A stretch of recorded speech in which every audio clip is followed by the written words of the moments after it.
ഇന്നത്തെ IT ലോകത്ത് ഏറ്റവും ഡിമാൻഡുള്ള എന്നാൽ പഠിക്കാൻ താരതമ്യേന എളുപ്പമുള്ള ഒരു ഭാഷയാണ് പൈത്തൺ. ഗൂഗിളും ഫേസ്ബുക്കും നാസയും വരെ ഉപയോഗിക്കുന്ന പൈത്തൺ പഠിച്ചാൽ നിങ്ങൾക്കൊരു ഡെവലപ്പർ ആകാൻ പറ്റുമോ? തീർച്ചയായും പറ്റും. പക്ഷെ വെറുതെ കുറച്ച് സിൻടാക്സ് പഠിച്ചാൽ പോലെ കൃത്യമായി ഒരു പാത്ത് അല്ലെങ്കിൽ ഒരു റോഡ് മാപ്പ് വേണം. ഇന്നത്തെ വീഡിയോയിൽ 0-ൽ നിന്ന് തുടങ്ങി എങ്ങനെ ഒരു ഹൈ പേയിങ് പൈത്തൺ ഡെവലപ്പർ ജോലി നേടാം എന്നതിനെ പറ്റി കംപ്ലീറ്റ് റോഡ് മാപ്പാണ് നമ്മൾ നോക്കാൻ പോകുന്നത്. So let's dive. ഈ റോഡ് മാപ്പിനെ നമുക്ക് പ്രധാനമായും 4 ഘട്ടങ്ങളാക്കി തിരിക്കാം. ആദ്യത്തെ ഘട്ടം പൈത്തണിന്റെ ബേസിക്സ് പഠിക്കുക. പൈത്തൺ ഇംഗ്ലീഷ് വായിക്കുന്നത് പോലെ തന്നെയാണ്, പക്ഷേ അത് കണ്ടു പഠിച്ചാൽ മാത്രം പോരാ, ചെയ്ത് തന്നെ പഠിക്കണം.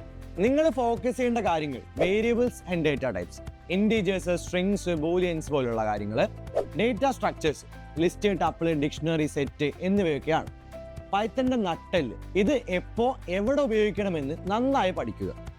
Control flow, if else conditions, loops, for loops, while loops, ഇതെല്ലാം. പിന്നെ ഫങ്ഷൻസ്, കോഡ് റീയൂസ് ചെയ്യാൻ പഠിക്കുക. വെറുതെ വീഡിയോ കാണാതെ ഹാക്കർ ആംഗിലോ ലീഡ് കോഡിലോ കയറി ചെറിയ ചെറിയ പ്രോബ്ലംസ് സോൾവ് ചെയ്യാൻ തുടങ്ങും. ബേസിക്സ് സെറ്റായി കഴിഞ്ഞാൽ അടുത്തത് ഓപ്സ് അഥവാ ഒബ്ജക്റ്റ് ഓറിയന്റഡ് പ്രോഗ്രാമിംഗ് ആണ്. ഇന്റർവ്യൂകളിൽ ഏറ്റവും കൂടുതൽ ചോദ്യങ്ങൾ വരുന്നത് ഇവിടെ നിന്നായിരിക്കും. Class and objects, inheritance, polymorphism, encapsulation, abstraction, ഇതെല്ലാം നിങ്ങൾ പഠിച്ചിട്ടുണ്ടായിരിക്കണം. പിന്നെ എക്സെപ്ഷൻ ഹാൻഡ്ലിങ്, എറർ വന്നാൽ എങ്ങനെ സോൾവ് ചെയ്യാം, എങ്ങനെ കൈകാര്യം ചെയ്യാം, ഇതെല്ലാം ഇവിടെ പഠിക്കുന്നത്. ഫയൽ ഹാൻഡ്ലിങ്, ഫയലുകൾ റീഡ് ചെയ്യാനും റൈറ്റ് ചെയ്യാനും പഠിക്കുക. ഇത്രയുമായ നിങ്ങൾ പൈത്തൺ ലാംഗ്വേജ് ഒരുവിധം പഠിച്ചു എന്ന് പറയാം. ഇനിയാണ് ഏറ്റവും പ്രധാനപ്പെട്ട ഘട്ടം. പൈത്തൺ വെറും ഒരു ഭാഷയാണ്, അതുപയോഗിച്ച് എന്ത് ചെയ്യുന്നു എന്നതിലാണ് ഇവിടുത്തെ കാര്യം. ഇവിടെ നിങ്ങൾക്ക് 2 പ്രധാന വഴികളുണ്ട്. Path A, web development. Web development നിങ്ങൾ ചൂസ് ചെയ്യുകയാണെങ്കിൽ വെബ്സൈറ്റുകളും ആപ്പുകളും ഉണ്ടാക്കാൻ സാധിക്കും. ഇവിടെ നിങ്ങൾ ജാങ്കോ അല്ലെങ്കിൽ ഫ്ലാസ്ക് പോലുള്ള ഒരു ഫ്രെയിം വർക്ക് കൂടി പഠിക്കണം. MNCകളിലും സ്റ്റാർട്ടപ്പുകളിലും ജാങ്കോയ്ക്ക് വൻ ഡിമാൻഡാണ് ഉള്ളത്. ഇതിനൊപ്പം അല്പം HTML-ഉം CSS-ഉം ജാവ സ്ക്രിപ്റ്റും കൂടി അറിഞ്ഞിരിക്കണം. Path B, data science and AI. ഇനി നിങ്ങൾക്ക് ഡേറ്റ അനാലിസിസും ആർട്ടിഫിഷ്യൽ ഇന്റലിജൻസുമാണ് താല്പര്യമെങ്കിൽ നിങ്ങൾ പഠിക്കേണ്ട ലൈബ്രറികൾ വേറെയാണ്. പാൻഡാസ്, നംപൈ ഡേറ്റ കൈകാര്യം ചെയ്യാൻ ഉപയോഗിക്കാം.